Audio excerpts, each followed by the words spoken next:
তো শেষ হয়ে গিয়েছে 2024 রয়্যাল রাম্বল পেপার বিউটি। আর এই royal Rumble paper beauty winner দেখা গেল শার্লট ফ্লেয়ারকে যে উসোকে। তো কী হলো এই 2025 রয়্যাল রাম্বল পেপার বিউটি, তো সেই সমস্ত কিছু নিয়েই ছোট্ট করে আলোচনা করব আজকের এই ভিডিওটিতে। তো সর্বপ্রথম দেখানো হয় ওমেন্সের 30 ম্যাচ রয়্যাল রাম্বলটি। সর্বপ্রথম সে জায়গায় আসতে দেখা যায় ইউস্কাইকে, তারপর আসতে দেখা যায় লিভ মর্গানকে, এবং এক এক করে এক রেসলার আসতে থাকি এবং 12 নম্বর রেসলার পর্যন্ত কেউই কাউকে এলিমিনেট করতে পারেনি। সম্ভবত দেখা যায় যে 15 নম্বর রেসলার আসার পরেই একে অপরকে এলিমিনেট করতে শুরু করে দেয় এবং সে জায়গায় দেখা যায় যে 21 নম্বরে রিটার্ন আসতে অ্যালেক্সা ব্লেসকে, এবং অ্যালেক্সা ব্লেস দিয়ে রিটার্ন এসেছে এবার 30 ম্যাচ রয়্যাল রাম্বলতে। পরবর্তীতে 27 নম্বরে রিটার্ন আসতে দেখা যায় কুইন শার্লট ফ্লেয়ারকে, এবং 29 নম্বর আসতে দেখা যায় নায়া জেকে, এবং 30 নম্বরে আসেন নিকি বেলা। এবং সমস্ত ওমেন্স রেসলার আসার পর এবং এদের মধ্যে একটি অসাধারণ পারফরমেন্স দেখা যায়, একে অপরকে এলিমিনেট করতে থাকে। ম্যাচটি এক পর্যায়ে গিয়ে দেখা যায় যে সমস্ত ওমেন্স রেসলার তারা সিদ্ধান্ত নিল যে সবাই মিলে নায়া জেককে এলিমিনেট করবে।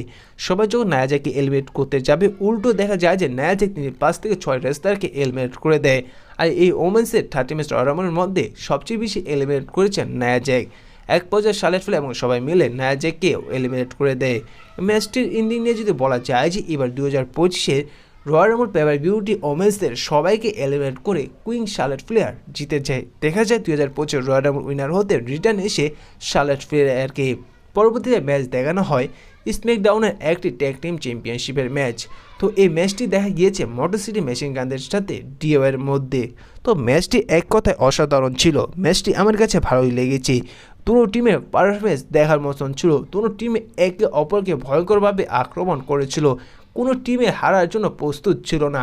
ম্যাচটির এক পর্যায়ে গিয়ে দেখা গিয়েছিল যে ডিওয়ার টিম জনি তিনি তার টিম মেম্বারগুলোকে আক্রমণ করে দিয়েছিল। ঠিক সে সময় মনে হয়েছিল যে এবার হয়তো তাদের টিমটি ভেঙে যেতে পারে, কিন্তু তেমনটা কিছুই দেখা যায়নি। ম্যাচটির এক পর্যায়ে গিয়ে দেখা যায় যে যখন মোটর সিটি মেশিন গান তাদের ফিনিশার দিতে যাবে ডিওয়াই টিমদের, ঠিক সেই সময় স্ট্রিট প্রফিট এসে তার আক্রমণ শুরু করে মোটর সিটি মেশিন গানদের, এবং সেটা রেফারি দেখেনি, যেটির কারণে মোটর সিটি মেশিন গানদের হারাতে হয় ডিওয়াইয়ের সাথে। এবং সেটার সুযোগ নিয়ে ডিওয়াই টিম তাদের ফিনিশার দিয়ে দেয় মোটর সিটি মেশিন গানদের, এবং তারা তাদের পিন করে তাদের সাকসেসফুলভাবে তাদের ট্যাগ টিম টাইটেল দিয়ে রিটেন করে নেয় ডিওয়াই টিম। তারপর দেখা যায় যে ডিওয়াই টিম যখন চলে যাচ্ছিল, ঠিক পিছন থেকে আবার স্ট্রিট প্রফিট আক্রমণ করে ডিওয়াই টিমদের এবং তাদের ট্যাগ টিম টাইটেলটি তুলে ধরে। পরবর্তী ম্যাচ দেখানো হয় আনডিসপিউটেড ইউনিভার্সাল চ্যাম্পিয়নশিপের একটি ল্যাডার ম্যাচ। আর এই ম্যাচটি দেখানো হয় কেভিন ওয়েন্স এবং কোডি রোডসের মধ্যে। তো এই ম্যাচটি একটি ইন্টারেস্টিং ম্যাচ ছিল, এবং এই ম্যাচটি এক কথায় 100% অসাধারণ একটি ম্যাচ ছিল। এই ম্যাচটির মধ্যে সমস্ত কিছু ব্যবহার করতে দেখা গিয়েছে এই ম্যাচটির মধ্যে ক্যান্ডেলস্টিক, স্টিল চেয়ার, ল্যাডার এবং সমস্ত কিছু বলা যায় যে ব্যবহার করতে দেখা গিয়েছে, যেহেতু এই ম্যাচটির মধ্যে কোনো রোল ছিল না। কখনো দেখা যাচ্ছে যে ক্যান্ডেল স্টিক দিয়ে, স্টিল চেয়ার দিয়ে কেভিন ওয়েন্স তিনি কোডি রোডসকে আক্রমণ করছে, কখনো দেখা যায় যে ল্যাডার দিয়ে কোডি রোডস তিনি কেভিন ওয়েন্সকে আক্রমণ করেছে। ম্যাচটির এক পর্যায়ে এও দেখা গিয়েছে যে যখন কোডি রোডস তিনি টাইটেলটি ধরতে যাবে, ঠিক সেই সময় কেভিন ওয়েন্স কোডি রোডসকে আক্রমণ করে দেয়, যার কারণে দেখা যায় যে সে টাইটেলের সাথে কোডি রোডসকেও চলে থাকতে। তারপর দেখা যায় যে এক পর্যায়ে ম্যাচটির মধ্যে কেভিন ওয়েন্স তিনি কোডি রোডসকে ল্যাডারের মধ্যে ভয়ঙ্করভাবে আক্রমণ করে, যার কারণে সে জায়গায় ভয়ঙ্কর আক্রমণের শিকার হয় এক পর্যায়ে কেভিন ওয়েন্স এবং কোডি রোডসও। ডাব্লিউডাব্লিউই ম্যানেজমেন্ট পক্ষ থেকে এক পর্যায়ে সিদ্ধান্ত নেওয়া হয় যে এই ম্যাচটি অফ করে দেওয়া হবে, এবং কি সে সেমি জিনকেও আসতে দেখা গিয়েছিল।